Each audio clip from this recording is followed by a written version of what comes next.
Get it on. Good morning, everybody. Tis I, SG80, come to you from glorious Shatville. As always, thank you so much for tuning into this video. It's been a hot minute since I've done anything LUNC related, and there have been a few things that have cropped up over the last week or so that I did want to touch on. And yeah, some of this is going to be some old news to most of you, and if it's new, then you know what, yay for me. Anyhow, let's just jump right into it and talk about the email, of course, that a number of people are getting. I'm one of them, and that is that LUNC is being delisted off of crypto.com in certain areas. I know a lot of coverage has been done for some of the states, and I know it's not all throughout the US, but there are a number of states that have that are going to be delisting it. And I'm just throwing my hat in the ring that Ontario, Canada, is actually going to be delisting, or part of the jurisdiction list of delisting, which sucks. It really sucks. I don't understand why we just get the shaft here in Ontario.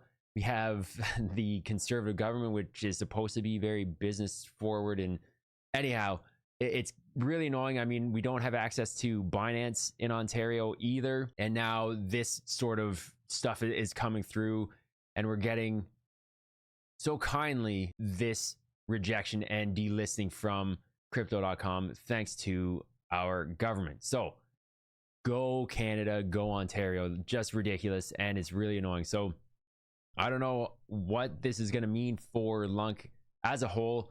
Is it going to extend to even more jurisdictions? We'll see, I guess. The court case that's going to be coming up with Do Kwon, I'm sure, may have something to do with this. The actual filing of bankruptcy from, I believe it's TFL that filed for bankruptcy. That might have something to do with this. I don't know, but you know what? It sucks, and there's nothing really we can do. We can just kind of hope that the chain survives this and will eventually get relisted down the road.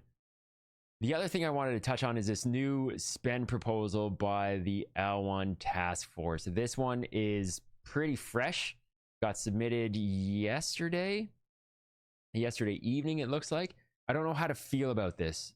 We did have that big, I think it was quite an overwhelming vote for yes on the pay per job system.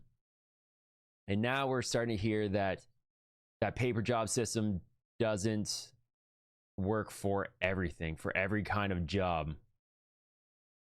That some jobs are too big to go with through that route.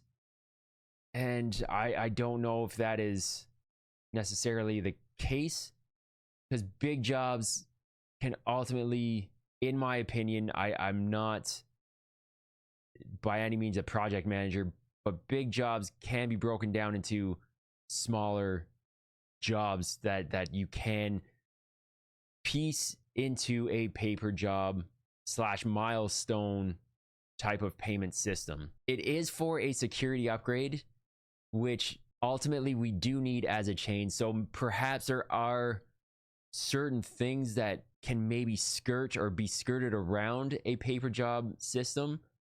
Something like this that might be integral to the security of the chain. I'm not sure. This one is I don't know how to feel about this. Are there jobs that are too big? Are there jobs that are too important? Are there developers who can get around the pay per job system? I mean, obviously it hasn't been implemented yet either. So I don't know. That it's a toss up for me. It's definitely a toss up. I don't want to see any vulnerabilities in our chain, but at the same time, shouldn't we be following governance? This seems to be going against what was approved and passed through governance. Again, maybe that proposal should have been worded differently when it comes to the infrastructure and the security and things that are definitely needed by the chain to survive, perhaps. But you know, because it wasn't worded that way, because this is coming up, we need this. In my opinion, this is definitely something that the chain needs to happen. It needs to get worked on. And yeah, we do need to kind of potentially spend the money. I don't know. Let me know what you think, though. It's a sticky situation for sure. And boy, I don't know how we get around this and how we end up reworking or rewording the paper job proposal. But like I said, I do believe that we likely need this to happen for the chain. And going forward, infrastructure stuff may have to have that little bit of a workaround, or, you know, smaller incremental payments to kind of keep the team afloat for X amount of time. I don't know. I really don't know what the answer is to this one. It's definitely a pickle, and I think we need a bigger discussion. A discussion, not throwing people under the bus, not bashing people. We need constructive discussion going on to try and figure out ways to not only have the paper job system in place or implemented, but also make sure that things like this security upgrade packages are implemented when they are needed. Infrastructure stuff that's implemented when it's needed without going through perhaps a paper job system.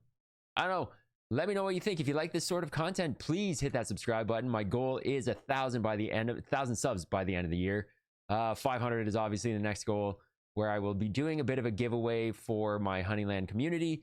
And then again, at 1,000, there will be even more giveaways at that point, because like I said, that is the ultimate goal by the end of the year. And I cannot wait to hit that milestone. So hit that sub button, hit that like button, leave a comment down in the comment section. Let me know what you think about the spend proposal, the delisting, and where you kind of sit with LUNC at this point. Are you holding strong? Are you selling off a little bit, at least a little bit, all of it? Let me know what you've got going on. I stream Monday, Wednesday, Thursday evenings at 7 p.m. Easternish on Twitch and YouTube at ShatGamer80. Again, on Saturday mornings between 8 and 9 a.m. Can be on X at ShatGamer80. That's it for now. It is I, SG80, coming to you from Glorious Shatville. As always, stay healthy, stay safe, a lot of love. I'm out. Peace.